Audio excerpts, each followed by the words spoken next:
Assalamualaikum warahmatullahi wabarakatuh. Salam sejahtera.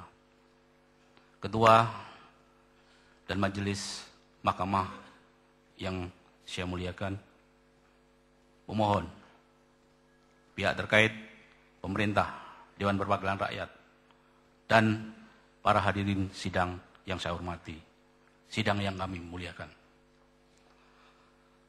Sebelum saya memberikan kesaksian fakta, apa yang saya lihat, saya dengar dan saya alami sendiri, perkenalkanlah majelis, saya memberikan pengantar sebagai rasa yang keluar dari hati nurani saya yang paling dalam.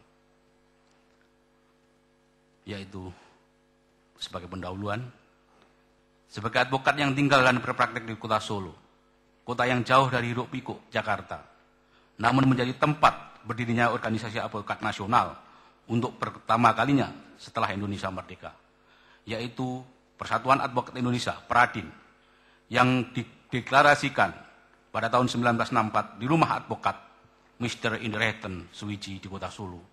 Perkenalkan saya menyampaikan keterangan saksi fakta di bawah sumpah dalam persidangan uji materi Undang-Undang Advokat di Mahkamah Konstitusi yang agung dan mulia ini. Kesaksian yang akan saya berikan atau saya sampaikan berangkat dari rasa prihatin dan penderitaan batin yang saya alami, dan secara umum saya yakin juga dialami oleh para advokat Indonesia, khususnya oleh para calon advokat setelah berlakunya Undang-Undang Nomor 18 Tahun 2003 tentang advokat. Selanjutnya saya sebut Undang-Undang Advokat. Undang-undang mana semula oleh para perancangnya dan oleh pemerintah serta DPR diharapkan menjadi landasan hukum yang jelas bagi advokat dalam menjalankan tugas profesinya dan dalam kehidupan berorganisasi untuk melindungi dan menjaga martabat advokat sebagai penegak hukum dan untuk meningkatkan kualitas profesi advokat. Alih-alih organisasi advokat menjadi wadah dan melindungi martabat advokat dan meningkatkan kualitas, yang saya rasakan dan saya alami sekarang yang terjadi adalah organisasi advokat justru dijadikan arena perang saudara sesama advokat dan perang antar sesama organisasi advokat itu sendiri yang sangat merendahkan martabat advokat sebagai penegak hukum dan merendahkan kualitas advokat itu sendiri. Fakta telah kita lihat bersama bahwa tidak adanya peningkatan kualitas advokat setelah diberlakukan Undang-Undang Advokat. Terbukti adanya advokat yang tangkap karena menyuap. Dan terbukti adanya advokat yang ditangkap oleh polisi karena memasang joki seorang narapidana. Itulah bukti tidak ada peningkatan kualitas advokat. Kemudian apa yang saya maksud perang saudara antar sama advokat. Dengan berlakunya undang-undang advokat ini, antar sama advokat di yang lain organisasi saling serang, mengadakan eksepsi antara satu dengan lain di sidang-sidang pengadilan, baik pengadilan negeri maupun pengadilan agama dan pengadilan tata usaha negara.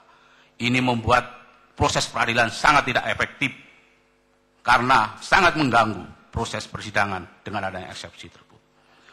Kemudian perang saudara antara organisasi advokat terbukti bahwa sekarang ada kelompok-kelompok, blok-blok yang saling mengaku dirinya organisasi yang sah.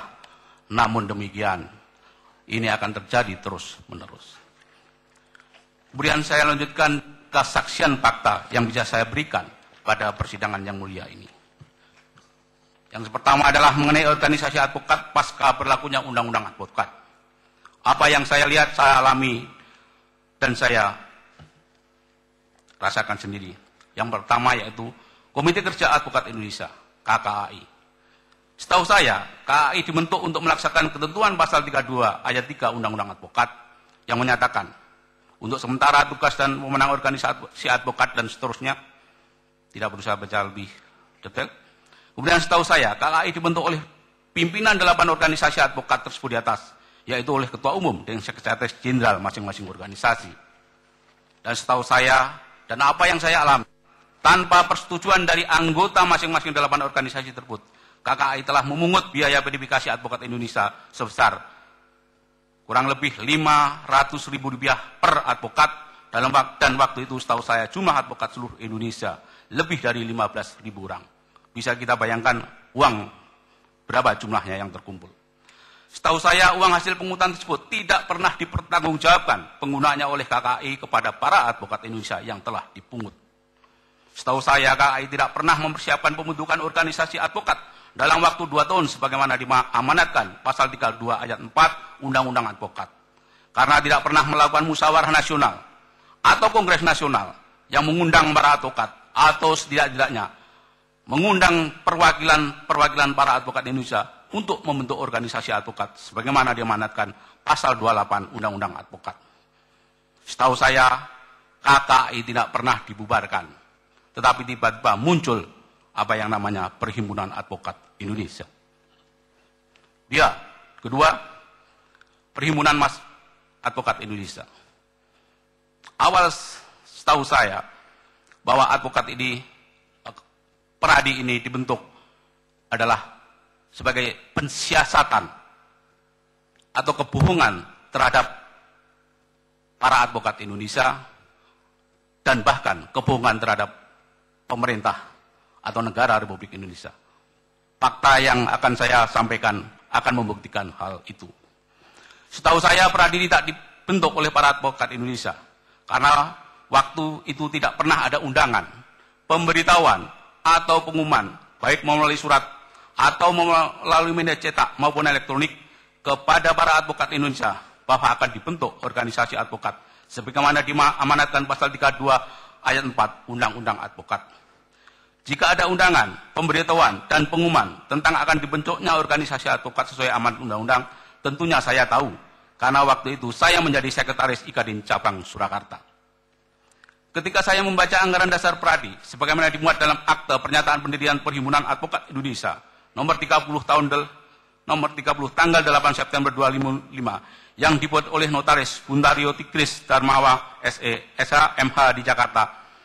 Anggaran dasar mana baru saya dapatkan pada bulan Juni 2006 setelah susah payah saya mencari kesana kemari.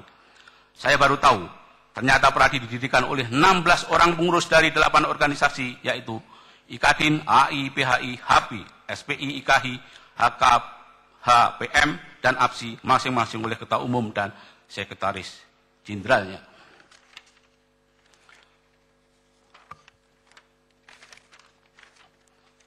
Dari fakta ini saya tidak tahu apakah waktu pembentukan Peradi itu menggunakan dasar undang-undang advokat ataukah undang-undang perseroan terbatas karena saya baca di dalamnya seperti halnya adanya merger antara badan hukum yang ada. Setahu saya anggaran dasar Peradi juga tidak pernah ditetapkan oleh para advokat Indonesia sebagaimana dimaksud ayat pasal 28 ayat 2 advokat, undang-undang advokat, tetapi ditetapkan oleh 16 orang pengurus organisasi pendiri Peradi tersebut di atas dalam suatu akte notaris nomor 30 tanggal 8 September 2005 tersebut di atas. Setahu saya Peradi juga tidak pernah membuat anggaran rumah tangga meskipun mengaku sebagai organisasi advokat Indonesia yang sah, padahal pasal 28 ayat 2 Undang-Undang Advokat mengamanatkan ketentuan mengenai susunan organisasi advokat ditetapkan oleh para advokat dalam anggaran dasar dan anggaran rumah tangga. Setahu saya pembentukan Peradi tersebut tidak pernah dimusyawarahkan dengan para advokat Indonesia yang menjadi anggota masing-masing organisasi pendiri advokat. Pembentukan Peradi dan penetapan anggaran dasar dengan cara seperti atas saya rasakan sebagai penghilangan dan pelanggaran hak konstitusional saya sebagai advokat Indonesia untuk turut serta membentuk organisasi advokat yang dijamin oleh Undang-Undang Advokat dan Undang-Undang Dasar 1945. Berdasarkan akte notaris nomor 30 tersebut, saya baru tahu Peradi didirikan atau dibentuk pada tanggal 8 September 2005 dan atau dalam waktu 2 tahun atau lewat waktu 2 tahun sejak berlakunya Undang-Undang Advokat yang mulai berlaku sejak tanggal 5 April 2003. Setahu saya dari apa yang saya dengar dari orang yang ikut menandatangani akte notaris nomor 30 tersebut, yaitu Saudara Dr. H.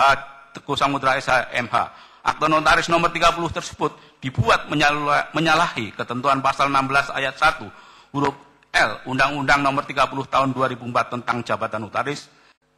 Setahu saya setelah Peradi dibentuk, kemudian pengurus Dewan Pimpinan Nasional atau DPN Peradi di Jakarta memerintahkan pengurus cabang organisasi pendiri, yaitu antara lain IKADIN yang ada di daerah-daerah untuk memungut uang pendaftaran sebesar Rp400.000 tanpa dasar hukum yang jelas.